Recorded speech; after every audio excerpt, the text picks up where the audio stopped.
During a press conference with Russian President Vladimir Putin in Finland yesterday, President Donald J. Trump called on the Democratic National Convention to hand its server over to the FBI for further investigation. This comes amongst claims that Russia helped President Trump win the election, and his retort has conservatives laughing at liberals and their constant claims of corruption. The campaign of 2016 was one of the most corrupt campaigns in history, but not from the side you might think. Despite what mainstream media such as CNN, MSNBC, and Huffington Post might tell you, Hillary was actually the one doing most of the behind-the-scenes colluding. It wasn't President Trump. Of course, this tactic of blame others for your own faults is as old as humanity, and there's one reason why liberals continue to do it. The tactic is effective. It takes pressure and attention off of your own shortcomings, and pushes it onto your competitors. In this case, however, it seems it blew up in the DNC's face. Breitbart reports on President Trump's most recent demands towards the DNC.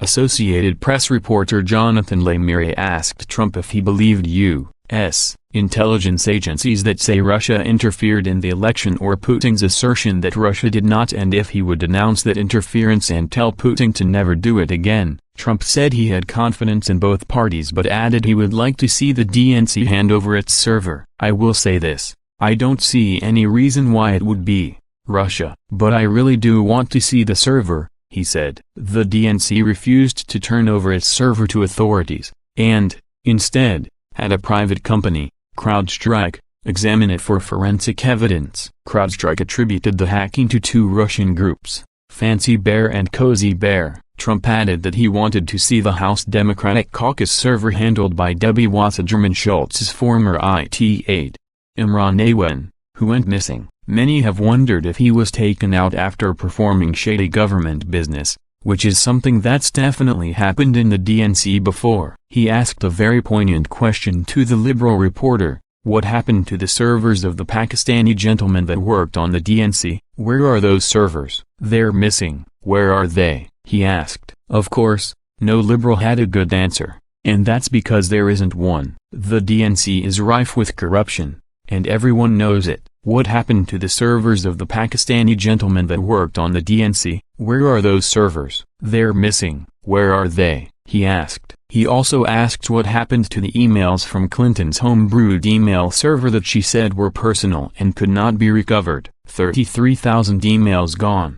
Just gone. I think in Russia they wouldn't be gone so easily. I think it's a disgrace that we can't get Hillary Clinton's 33,000 emails, he said. So I have great confidence in my intelligence people, but I will tell you that President Putin was extremely strong and powerful in his denial today, Trump told Lemire. He noted Putin's offer for U.S. officials to work with Russian investigators to question those whom Special Counsel Robert Mueller indicted. What he did is an incredible offer. He offered to have the people working on the case come and work with their investigators with respect to the 12 people, Trump said. Putin said Mueller could send questions for the 12 indicted Russian military intelligence officers and potentially attend interviews if the U.S. would be willing to reciprocate with those in the U.S. whom the Russians believe have committed crimes in Russia.